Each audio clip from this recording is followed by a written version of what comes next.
위켄드의 수학은 멘토라. 학생은 공부가 전부입니다. 첫 문제는 개념원리 확률과 통계 페이지 104쪽 필수예제 2번 문제입니다. 문장을 읽었을 때 크게 보셔야 됩니다.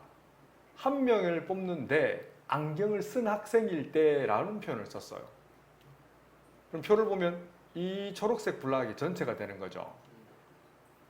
이 20명 중에 그 학생이라는 것은 문장 전체를 다 봤거든. 근데 그 학생이 A 학급 반이라고 했어요.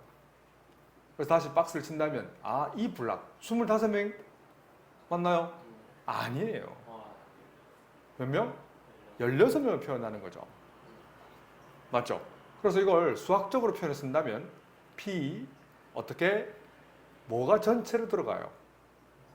안경을 쓴 학생을 전체로 보고 그 학생이 A반 학급일 확률을 묻는, 흔히 조건부 확률이라는 표현을 쓰는 거죠. 알겠지? 굳이 식으로 쓴다면 이렇게 쓰는 거예요. 안경을 쓴 사람의 확률 또는 경우수 분해. 알겠지?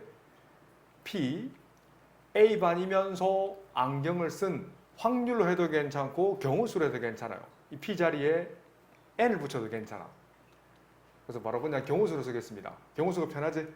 그래서 이 문제는 20분의 16 약분하면 5분의 4라고 답을 쓰시면 어떨까요? 개념원리 확률과 통계 페이지 105쪽 필수 3번 문제입니다. 흰 공 6개와 검은 공 4개가 들어있는 주머니에서 잘 보세요. 한 개씩 2번인지 동시에 2개인지를 천천히 구분하셔야 돼요. 한 개씩 2번 공을 꺼낸다는 것은 순열일까요? 조합일까요? 순열이죠. 그래서 전체라는 표현을 쓴다면 전체 사건의 가지수는 몇 가지죠? 그렇지. 이렇게 쓰셔도 괜찮아요. 아니면 그냥 이게 그냥 확률 문제 쪽으로 풀어도 괜찮아. 둘 다 모두 흰 공이라고 했잖아. 근데 꺼낸 공은 다시 집어넣지 않는다라는 표현을 썼죠. 그 사건이 연달아 나거든. 그러면 이렇게 풀면 어떨까? 그럼 첫 번째 공이 흰 공이야. 10개 중에 하나를 끄집어낸단 말이에요. 10개 중에 처음 공이 흰 공이 나와야 돼. 그래? 그러면 6C1이잖아요. 꺼낸 공은 다시 집어넣지 않았어요. 그러면 공 사이즈가 달라졌지. 거기는 9개가 되는 거고. 그래서 9C1 분의 역시 흰 공이 동시에 나와야 되니까 나머지 5개의 흰 공 중에 하나가 넣으면 되죠. 그럼 이 두 사건은 곱법칙일까요? 합법칙일까요? 그렇지, 곱이죠. 왜 곱인지 알겠지? 사건이 연달아 나기도 하고 결과에 영향을 주거든. 산수는 안 하겠습니다. 개념원리 확률과 통계 확인 체크 138번 페이지 105쪽 문제입니다. 천천히 봤더니 A 상자에는 입체적으로 좀 그리게 해요. 딸기맛 별이라 할게요. 여기에 3개 있고요. 포도맛 하트를 할게. 이 녀석이 2개가 들어있고요. B 상자에는 어떻게 들어있어요? 별이 2개, 하트가 4개 들어가 있는 주머니가 있는 거예요. 상자가 있는 거예요.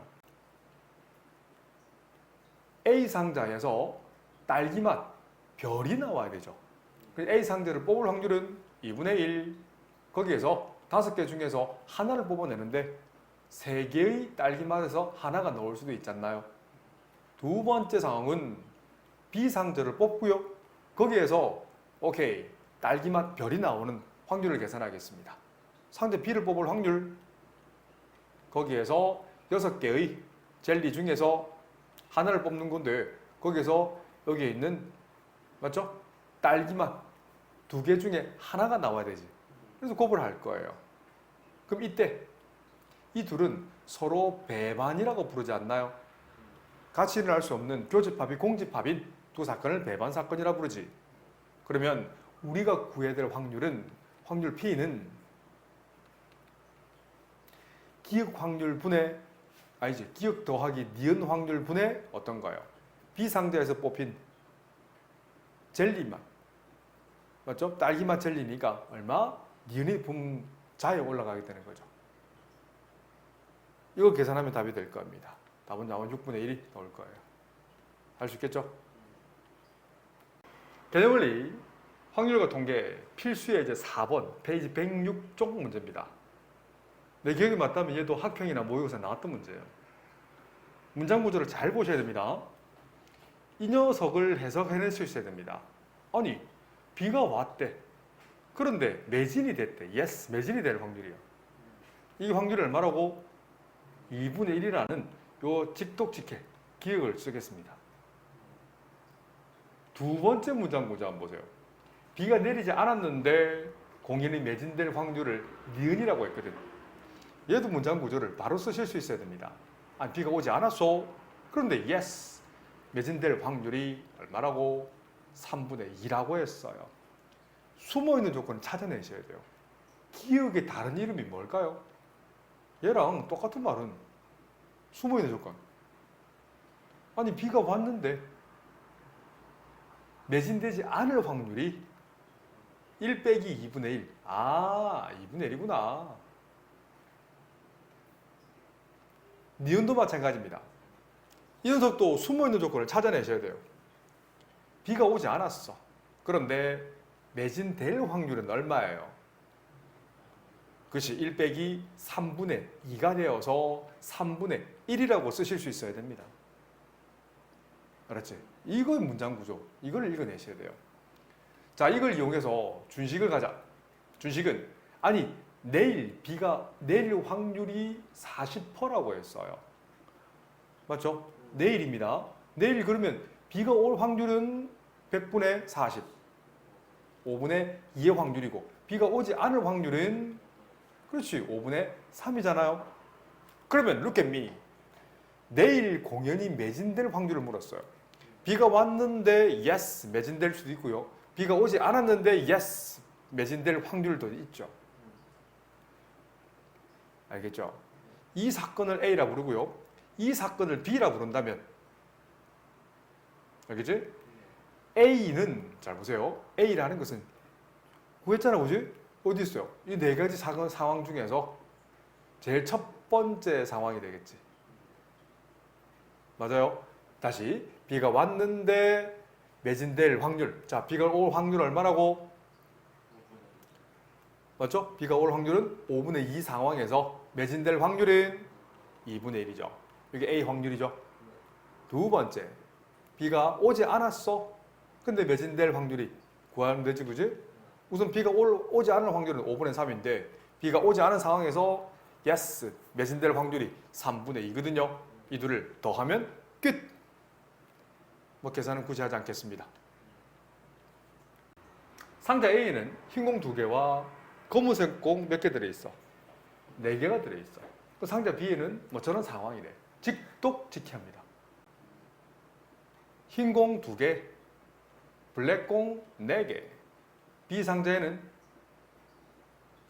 흰 공 3개, 블랙 공 2개가 들어있어.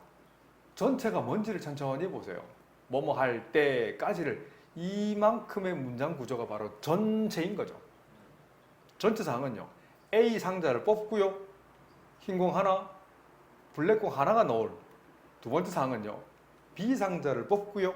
거기서 흰 공 하나, 블랙 공 하나가 넣을 이 사건을 얘기하시면 돼요. 얘를 기억, 얘를 니은이라 할게요. 그러면 기억의 확률을 계산한다면 오케이. 기억 확률은 얼마예요? 우선 A 상자를 뽑아야 되니까 2분의 1 아니 거기에서 이런 상황에 공이 나올 확률은 계산합니다. 6C 2분의 2C1 잘하셨어요. 곱하기 4C1이 되죠. 결과에 영향을 주니까 곱이죠. 두 번째 니은 상황의 확률을 이런 표현을 쓸 겁니다. 상자를 뽑아야 되잖아요. 우선 2분의 1 5개의 공이 들어있으니까 5C 2분의 오케이 3C 1 곱 우자 2C 1 둘을 곱하면 끝. 근데 이 둘은 서로 배반이라는 표현을 쓰는 게 맞아요. 맞죠? 그럼 우리가 구할 확률은 그냥 기억의 확률과 흔히 덧셈 정리라고 부릅니다. 니은의 확률을 더하시면 되죠. 맞아? 이러면 틀리죠. 왜요? 꺼낸 공이 상자 A가 뽑힐 확률을 물었잖아. 그래서 이건 이 전체를 분모에 집어넣으셔야 돼요. 헷갈리시면 안 된다. 분모에 얘를 집어넣고요. 분자는 어떤 확률이 들어가야 돼요? 그렇지. 니은의 확률이 들어가면 되죠. 맞나요? 아, 안 속네. 잘하셨어요. 소금 만든다. 기억의 확률을 들어가시면 끝.